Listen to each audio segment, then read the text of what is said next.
आकाशरू बर्षुछि निया सत हेउछि मालिका वचन। आहुरी 4 दिन भयंकर गरम ताती विपदरे मनीष जीवन कौन करिवे बोली बुद्धि बाट पाउनाहांती बड़ बड़ वैज्ञानिक। 24 जिला को भयंकर विपद नहीं चेतावनी जारी। हाँ दर्शक बंधु, आकाशरू बर्षुछि निया सत हेउछि मालिका वचन। प्रकृतिर एही अदिनिया तांडव लीला आगरे पक माछी परी संतुली हेउछि मनीषर जीवन आउ प्राण।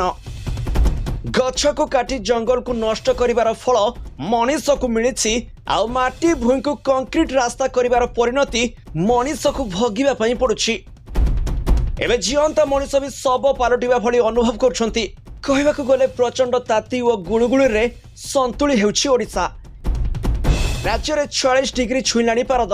आंचलिक पाणीपाग विज्ञान केन्द्र सूचना अनुसार 26 तारीख जाए तातीरू निस्तार नहीं। शुणा पर चारिआडे भयर वातावरण खेली जाइछि। एमिति हेले जीवन बंचिबा कष्टकर होइजिबो बोली लोके भगवान को प्रार्थना करछंती। तेबे गतकाली झारसुगुड़ा और संबलपुर रे सर्वाधिक 46 डिग्री सेल्सियस तापमात्रा रेकर्ड होइतिला। आज मध्य स्थिति समान रहिबा नै पूर्वानुमान करिछि पाणीपाग विभाग। दुई सहर रे आज मध्य तापमात्रा 46 डिग्री उपरे रहिबो। बौद्ध, सोनपुर, अनुगुल और टिटलागढ़ रे 45 डिग्री टपिबा संभावना रही। आज 27 सहर रे तापमात्रा 40 डिग्री उपरे रही पारे। उपकूल उत्तर पश्चिम दक्षिण पूरा राज्य असह्य ताती रे आउटु पाउटु हेबाकू जाउछि। सारा राज्य में प्रचंड ताती सह असह्य गुळुगुळी अनुभूत हेउछि। एहारी भितर गरम और गुळुगुळी पई अधिकांश जिला को येलो वार्निंग जारी करा जाइछि। 19 जिला को येलो सतर्कता जारी होइतिबा बेले संबलपुर और बलांगीर को ऑरेंज अलर्ट जारी करिछि पाणीपाग विभाग। एही सब जिले में बाहर को जाउथिले सावधान रहिबाकू परामर्श दैछि पाणीपाग विभाग। परिस्थिति एमिति जे कौन करिवे बोली बुद्धि बाट आउ पाउनाहांती बड़ बड़ वैज्ञानिक।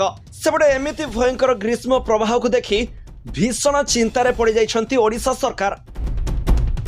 कहबाकू गले प्रकृतिर एही तांडव लीला आगरे मनीष सखी कंढेई भली नाच करुछि। आउ प्रकृति मनीष को कलबल करी मारिबा पई निष्पत्ति नैछि।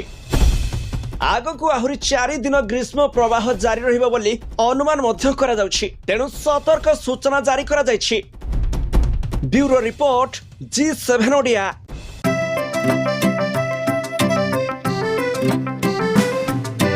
BSG चाहता है चलो कुछ ऐसा करेंगे,